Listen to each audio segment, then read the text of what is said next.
What if I told you Jesus came to abolish religion? What if I told you voting Republican really wasn't his mission? What if I told you Republican doesn't automatically mean Christian, and just because you call some people blind doesn't automatically give you vision? I mean, if religion is so great, why has it started so many wars?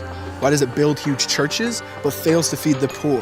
Tell single moms God doesn't love them if they've ever had a divorce, but in the Old Testament, God actually calls religious people whores.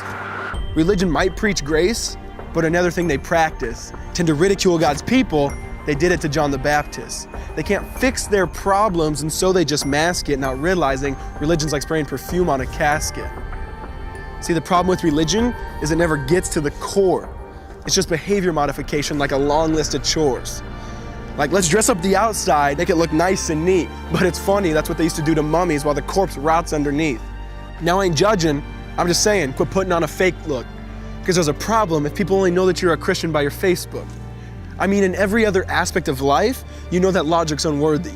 It's like saying you play for the Lakers just because you bought a jersey. See, this was me too, but no one seemed to be on to me. Acting like a church kid while addicted to pornography. See, on Sunday I'd go to church, but Saturday getting faded, acting if I was simply created to just have sex and get wasted. See, I spent my whole life building this facade of neatness, but now that I know Jesus, I boast in my weakness. Because if grace is water, then the church should be an ocean. It's not a museum for good people, it's a hospital for the broken. Which means I don't have to hide my failure, I don't have to hide my sin. Because it doesn't depend on me, it depends on Him. See, because when I was God's enemy, and certainly not a fan, He looked down and said, I want that man. Which is why Jesus hated religion, and for it He called them fools. Don't you see so much better than just following some rules? Now let me clarify. I love the church, I love the Bible, and yes, I believe in sin. But if Jesus came to your church, would they actually let Him in? See, remember He was called a glutton and a drunkard by religious men.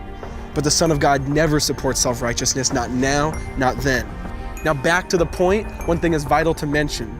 How Jesus and religion are on opposite spectrums. See, one's the work of God, but one's a man-made invention. See, one is the cure, but the other's the infection. See, because religion says do, Jesus says done. Religion says slave, Jesus says son. Religion puts you in bondage, while Jesus sets you free. Religion makes you blind, but Jesus makes you see. And that's why religion and Jesus are two different clans. Religion is man searching for God. Christianity is God searching for man. Which is why salvation is freely mine, and forgiveness is my own. Not based on my merits, but Jesus' obedience alone.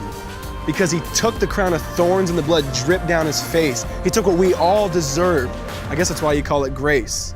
And while being murdered, He yelled, Father, forgive them. They know not what they do. Because when He was dangling on that cross, He was thinking of you. And He absorbed all your sin and He buried it in the tomb, which is why I'm kneeling at the cross saying, come on, there's room. So for religion, no, I hate it. In fact, I literally resent it. Because when Jesus said, it is finished, I believe He meant it.